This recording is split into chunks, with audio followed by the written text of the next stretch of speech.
Do you have trouble sticking to your New Year's resolutions? We've all been there. We've made a resolution to eat healthier and exercise, and that lasts for maybe a week or a month until life gets in the way. We vow that we are going to have that difficult conversation we've been putting off with a manager or coworker, but it never seems to happen.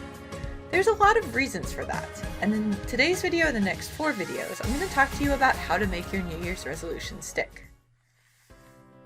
But first, what's the problem if you don't keep your New Year's resolutions? You see, when this happens on an annual basis, it drains your professional confidence because you don't trust yourself that you can get things done. You've broken a promise you've made to yourself, and that leads to that mental brain trash in your head that tells you you can't do it and why should I even bother to set goals this year? I don't want that to be you.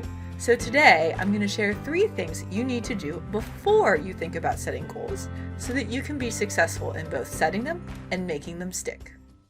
Now, before I share those things, I want to invite you to grab a free copy of my 2-hour career visioning plan, which you can see below this video.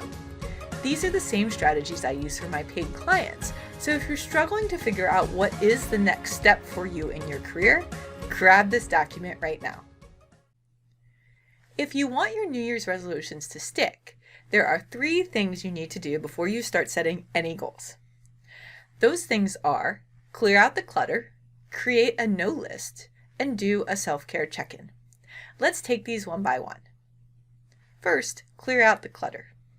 So when I say clear out the clutter from 2020, that means you finish up items, you decide which items you don't need to do at all, or you delegate what you can before you set any 2021 goals. Now there's 3 types of clutter that you may need to deal with. The first is mental clutter.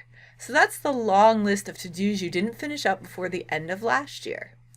Decide to either delegate them, not do them, or get them done this week.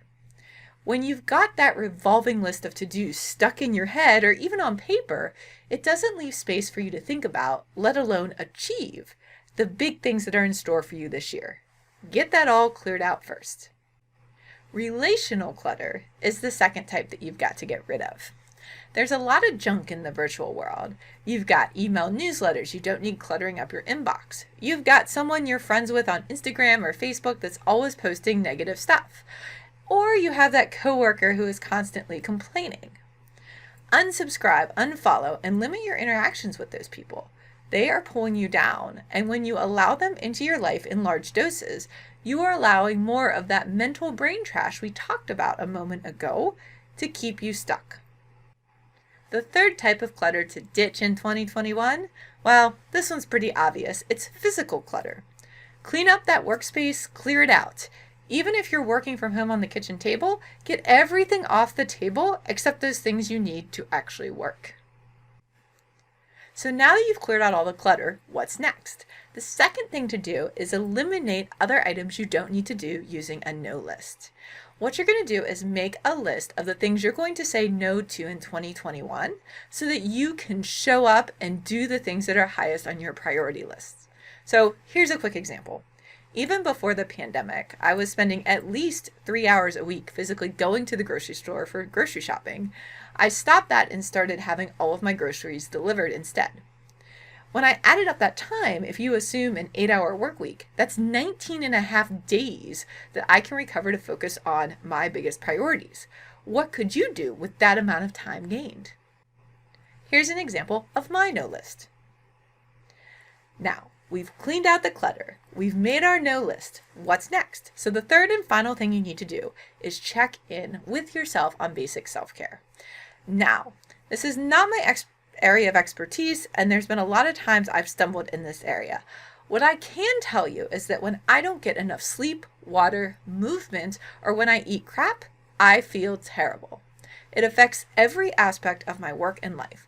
And although, like I said, this is always a work in progress for me and something I have struggled with, check in with yourself now and ask these 4 questions. First, are you getting enough sleep? Second, are you drinking enough water? Third, are you moving at least a little bit throughout the day? I personally favor 10,000 steps, but you do you. And then lastly, are you fueling your body for its best performance?